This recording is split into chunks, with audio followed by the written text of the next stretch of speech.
ሰላም ጤና ይስጥልኝ በመላው ዓለም የምትገኙ በክለቡ ታሪክ በፍልስፍናውና በማንነቱ የምትኮሩ የሰሜን ለንደኑ ኩራት የመድፈኞቹ ቤተሰቦች እንኳን ወደ ቻናላችን በሰላም መጣችሁ። ዛሬ በለንደን ከተማ ሰማይ ስር በተለይም በሃሊ ኤንድ እና በኤሚሬትስ ስቴዲየም አካባቢ ነገሮች እጅግ በሚያስደነግጥ ፍጥነት እየተቀያየሩ ይገኛሉ። የክረምቱ የዝውውር መስኮት የመጨረሻዎቹ ሳምንታት ላይ መድረሳችንን ተከትሎ አሰልጣኝ ሚኬል አርቴታና የዝውውር ዳይሬክተሩ አንድሮ ቤርታ ለአዲሱ የውድድር ዘመን ፍጹምና ተወዳዳሪ የሌለው ስብስብ ለመገንባት ሌት ተቀን ስልታዊ ስራዎችን እየሰሩ ነው። ባለፉት ጥቂት ሰዓታት ውስጥ የወጡት መረጃዎች ደግሞ ክለቡ በቀጣዩ የውድድር ዘመን ዋንጫውን ለመውሰድ ምን ያህል ጨካኝና ቆራጥ መሆኑን በግልጽ ያሳዩ ናቸው። ዛሬ በዚህ ቪዲዮአችን በጥቂት ሰዓታት ውስጥ የወጡ አራት እጅግ ግዙፍና ሰበር ዜናዎችን ይዘንላችሁ ቀርበናል።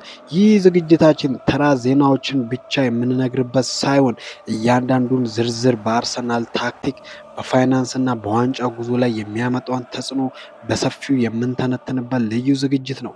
በዛሬው እጅግ ዝርዝር ባለ ትንታኔያችን አንደኛ የኬናን ይልዲዝን ጉዳይ ሲሆን አርሰናል ይህንን ቱርካዊ ድንቅ ወጣት ለማስፈረም ጁቬንቱስን ለመፈተን እያዘጋጀ ስላለው ታሪካዊና ግዙፍ የገንዘብ መጠን እንዲሁም የጁቬንቱስን ጠንካራ አቋም ለመስበር የተነደፈው ሚስጥራዊ ስትራቴጂ ሲሆን ሁለተኛ የታኬሩ ቶሚያሱ ጉዳይ ወይም ስንብት ሲሆን ክሪስታል ፓላስ ጃፓናዊውን ተከላካይ ማስፈረማቸውን በይፋ ማወጃቸውን ተከትሎ ይህ ስንብት በአርሰናል የተከላካይ መስመር ጥልቀት ላይ የሚፈጥረውን ክፍተትና ክለቡ ያገኘውን የፋይናንስ ጥቅም የምናነሳ ይሆናል። ሶስተኛው የክርስቲያን ሮሜሮ ፍላጎት ሲሆን እንደ ስካይ ስፖርት ዘገባ አርሰናል በሰሜን ለንደኑ ተቀናቃኙ ቶተናም ተከላካይ ላይ አይኑን መጣሉንና ዝውውሩ ወደ እውነተኛ ድርድር ያልተቀየረበትን ስልታዊና ታሪካዊ ምክንያት። አራተኛ የቤን ጃኮብስ ሰበር መረጃ ሲሆን አርሰናል በዚህ ዝውውር መስኮት ማጠቃለያ ላይ ሁለት ተጨማሪ አጥቂ መስመር ተጫዋቾችን ሊያስፈርም ስለሚችልበት እድልና እነማን ሊሆኑ እንደሚችሉ በስም ዝርዝርና በትክክለኛው የታክቲክ ትንታኔ እንፈትሻለን። የመጀመሪያውና መላውን አውሮፓ እያነጋገረ ያለው ታላቅ ሰበር ዜና የቱርካዊው የጁቬንቱስ የፊት መስመር ኮከብ ኬንያን ይልዲዝ ጉዳይ ነው። ታማኙና ስመጥሩ የስፖርት ጋዜጠኛ ማቲያስ ፖግ ባለፉት ጥቂት ሰዓታት ውስጥ ይፋ እንዳደረገው አርሰናል ይህንን ድንቅ ወጣት ተሰጥኦ ወደ ሰሜን ለንደን ለማምጣት አዲስና እጅግ አስገራሚ ጥረት ለማድረግ ተዘጋጅቷል። ከጥቂት ሳምንታት በፊት የቱርኒ ክለቡ ጁቬንቱስ ተጫዋቹ በፍጹም ለሽያጭ አይቀርብም፣ እሱ የወደፊት የክለባችን ምስል ነው የሚል ጠንካራና የማያወላውል ምላሽ ለአርሰናል ሰጥቶ የነበረ ቢሆንም አንድሮ ቤርታና አርቴታ ግን እጃቸውን ለመስጠት አልፈለጉም። አርሰናል የጁቬንቱስን የቦርድ አባላት አቋም ለመፈተንና ውሳኔያቸውን ለማስቀየር ከፍተኛ የገንዘብ መጠን ያለው የክለቡን የዝውውር ሪከርድ ሊሰብር የሚችል አዲስ የዝውውር ጥያቄ በማቅረብ በዝግጅት ላይ ይገኛል። ለመሆኑ ኬናን ይልዲዝ ማን ነው? አርሰናልስ ለምን ለሱ እንዲህ አይነት ግዙፍ ወጪ ለማውጣት ፈለገ? ይልዲዝ ገና በወጣትነቱ በባየር ሙኒክ አካዳሚ ያደገ በኋላም ወደ ጁቬንቱስ በመዘዋወር በሴሪኤ እና በቱርክ ብሔራዊ ቡድን ውስጥ በዩሮ 2024 ላይ አስደናቂ ብቃቱን ያሳየ ተጫዋች ነው። በሜዳ ላይ ያለው ሚና እጅግ ሁለገብ ሲሆን በግራ ክንፍ ላይ በቁጥር 10 አጥቂ አማካይነት አልፎም ተርፎ እንደ ሁለተኛ አጥቂ ወይም ሰከንድ ስትራይክ ሆኖ የመጫወት የላቀ ብቃት አለው። ይልዲዝ ልዩ የሚያደርገው የኳስ ቁጥጥር፣ ድሪብሊንግ እና በተከላካዮች መካከል ጥብቅ ቦታዎች ላይ ያለው ፈጣን የውሳኔ አሰጣጥ ችሎታው ነው። አርሰናል ባለፉት ሁለት የውድድር ዘመናት ዋንጫውን በማንቸስተር ሲቲ የተነጠቀበትን አንዱ ምክንያት ቡድኑ በግራ ክንፍ ላይ እንደ ቡካዮ ሳካ አይነት ተከላካዮችን በግል ብቃት ሰብሮ የሚገባና ሁልጊዜ ወጥ የሆነ ብቃት የሚያሳይ ተጫዋች በማጣቱ ነው። ገብርኤል ማርቲኔሊ እና ትሮሳርድ ጥሩ ተጫዋቾች ቢሆንም ማርቲኔሊ በፍጥነቱ የሚጠቀመው እና ሰፊ ቦታዎችን የሚፈልግ ተጫዋች ነው። ይልዲዝ ግን በተቃራኒው ተከላካዮች ተኮልለውበት በሚከላከሉበት ጊዜ የኳስ ክህሎቱን ተጠቅሞ መከላከልን የመስበርና ለጎል የሚሆን ኳሶችን የመፍጠር ልዩ ተሰጥኦ አለው። በስታትስቲክስ መረጃ መሰረት ይልዲዝ ባለፈው የውድድር ዘመን በጁቬንቱስ ቤት በጨዋታ በአማካይ 2.8 ተጫዋቾችን በተሳካ ሁኔታ አልፎ የመሄድ ሰክሰስፉል ድሪብሊንግ ንጽጽር አለው። ይህ ደግሞ ለአርሰናል የግራ መስመር ትልቅ ተጨማሪ ኃይል ነው። ጁቬንቱስ ተጫዋቹን አንሸጥም ማለቱ ተገቢ ነው፣ ምክንያቱም ተጫዋቹ የረጅም ጊዜ ኮንትራት አለው። ነገር ግን አርሰናል ከፍተኛ የገንዘብ አቅም ይዞ መምጣቱ የጁቬንቱስን የፋይናንስ ችግር ሊፈትነው ይችላል። ይህ ዝውውር ከተሳካ አርሰናል ለሚቀጥሉት 10 ዓመታት በአውሮፓ እግር ኳስ ላይ የበላይነት ሊይዝ የሚችልበት ትልቅ የፊት መስመር እንቁ ያገኛል ማለት ነው። ሁለተኛውና የመድፈኞቹን ደጋፊዎች ልብ የነካው ነገር ግን ስልታዊ በሆነ መልኩ ሲታይ ብዙ እንድናስብ የሚያደርገው ዜና የጃፓናዊው ተከላካይ ቶሚያሱ ጉዳይ ነው። ክሪስታል ፓላስ ጃፓናዊውን ሁለገብ ተከላካይ ቶሚያሱን ማስፈረማቸውን በይፋ አውጇል። ቶሚያሱ ወደ አርሰናል ከመጣበት ጊዜ ጀምሮ በሜዳ ላይ ባሳየው ጨዋነት፣ ታታሪነትና ታማኝነት በደጋፊው ዘንድ እጅግ የተወደደ እናም የተከበረ ተጫዋች ነበር። በቀኝ ተከላካይ፣ በግራ ተከላካይ እንዲሁም በመሃል ተከላካይነት ያለ ምንም ቅሬታ የሚሰለፍ እውነተኛ ወታደር ነበር። ነገር ግን በተደጋጋሚ የሚያጋጥሙት የጡንቻና የቁርጭምጭሚት ጉዳቶች በኤሚሬትስ ስቴዲየም የነበረውን ቆይታ በከፍተኛ ሁኔታ ፈታኝ አድርጎት ቆይቷል። የቶሚያሱ መልቀቅ ለአርሰናል ደጋፊዎች በስሜት ደረጃ ከባድ ቢሆንም ከክለቡ የረጅም ጊዜ ስልታዊ እቅድና ከፋይናንሻል ፌር ፕሌይ ወይም ፒኤስአር ሕግጋት አንጻር ሲታይ ግን እጅግ ምክንያታዊና ተገቢ ውሳኔ ነው። አርሰናል ባለፉት ዓመታት ተጫዋቾችን በነፃ ወይም በዝቅተኛ ዋጋ በመልቀቅ በዝውውር ገበያው ላይ ትርፍ ማግኘት የማይችል ክለብ ተደርጎ ይተች ነበር። አሁን ግን በጉዳት ምክንያት በቋሚነት ሊጠቀምበት ያልቻለውንና በደሞዝ መዝገቡ ላይ ጫና የፈጠረውን ተጫዋች ለክሪስታል ፓላስ በመሸጥ ክለቡ ትልቅ የዝውውር ገቢ ማግኘት ችሏል። ይህ ዝውውር ለአርሰናል ተከላካይ መስመር ላይ ምን አይነት ለውጥ ያመጣል? ቶሚያሱ በሌለበት አርሰናል በቀኝ በኩል የቤን ዋይትንና የጁሪያን ቲምበርን አስተማማኝ ብቃት ይዞ ይቀጥላል። በግራ በኩል ደግሞ ሪካርዶ ካላፊዮሪ እንዲሁም ደግሞ የሪካርዶ ካላፊዮሪና ሂንካፔ የመሳሰሉት እናም ደግሞ ጁኒየር ቲምበርም የዛ ቦታ ላይ ይጫወታል። መጫወት ስለሚችል የቶሚያሱ መልቀቅ ቡድኑን ለትልቅ ቀውስ አይዳርገውም። ይልቁንም ክለቡ ይህንን ያገኘው የዝውውር ሂሳብና የደሞዝ ክፍተት ቀደም ሲል ለጠቀስነው ለኬንያን ይልዲዝ ወይም ለአዳዲስ አማካይ ዝውውር ፈንድ ለመጠቀም ሰፊ እድል ይሰጧል። ለክሪስታል ፓላስ ግን ቶሚያሱ እጅግ አስደናቂ ፈራሚ ነው። ምክንያቱም ፓላስ በአካላዊ ብቃት ጠንካራና በፕሪሚየር ሊጉ ልምድ ያላቸው ተከላካዮች ይፈልጋል። ለአርሰናል ግን ይህ ስንብት የቡድኑን ስብስብ ይበልጥ ቀልጣፋና ጤናማ ወይም ስኳድ ኦፕቲማይዜሽን ለማድረግ የተወሰደ ደፋር እርምጃ ነው። ሶስተኛው ዜናችን የአርሰናል የክሪስቲያን ሮሜሮ ፍላጎት ነው።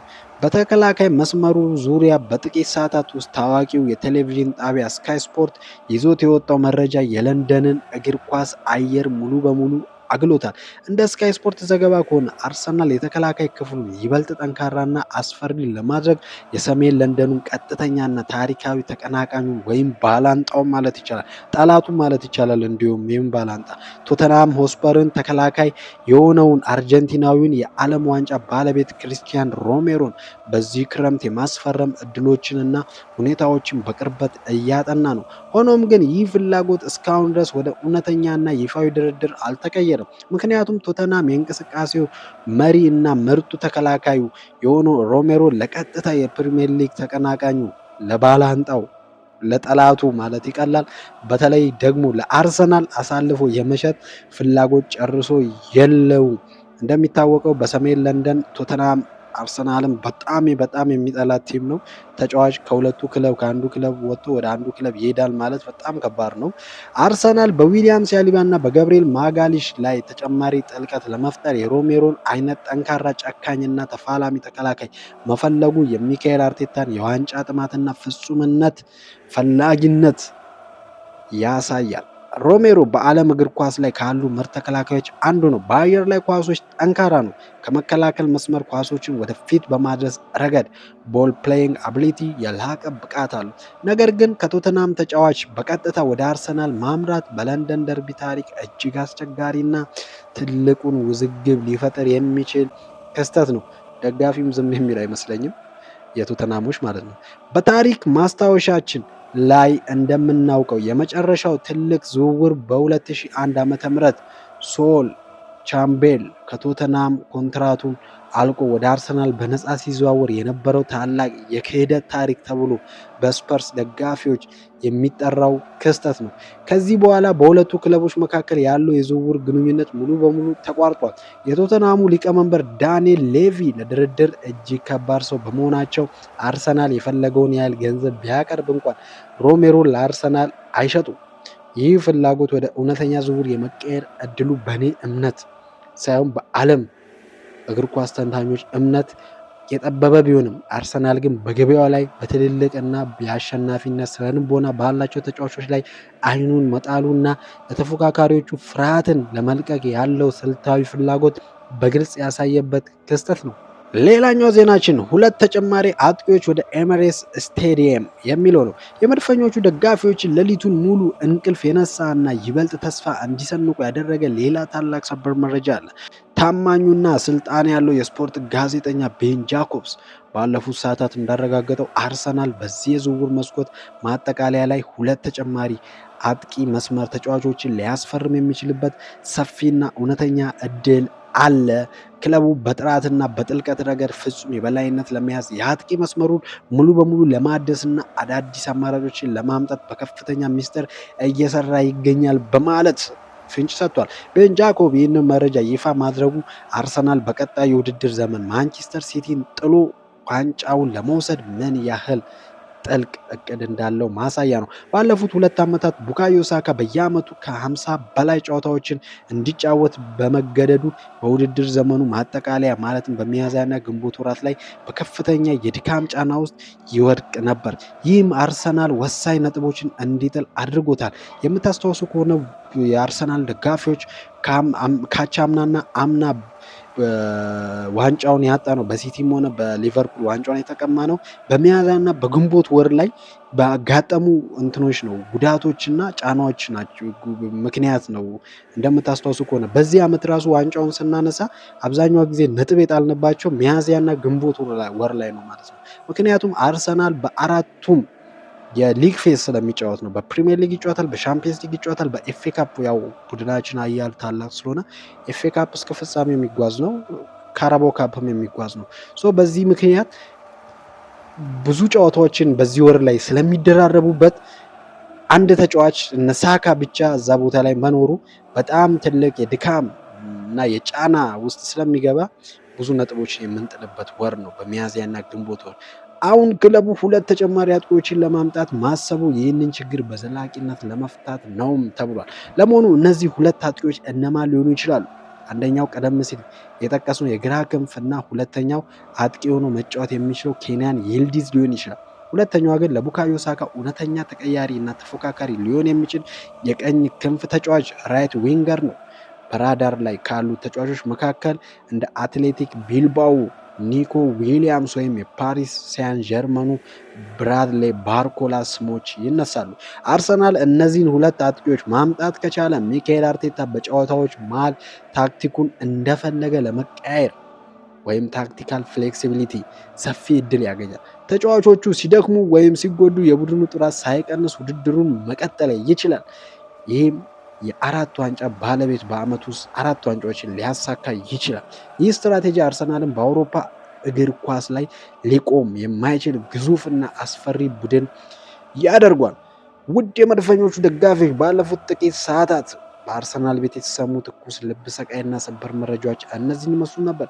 የዝውውር መስኮቱ ሊዘጋ ጥቂት ቀናት ብቻ ሲቀሩት ክለባችን እያደረገ ያለው እንቅስቃሴ በእውነት የሚያስደንቅና ለተቀናቃኞቻችን ትልቅ የፍርሃት ደውል የሚደውል ነው።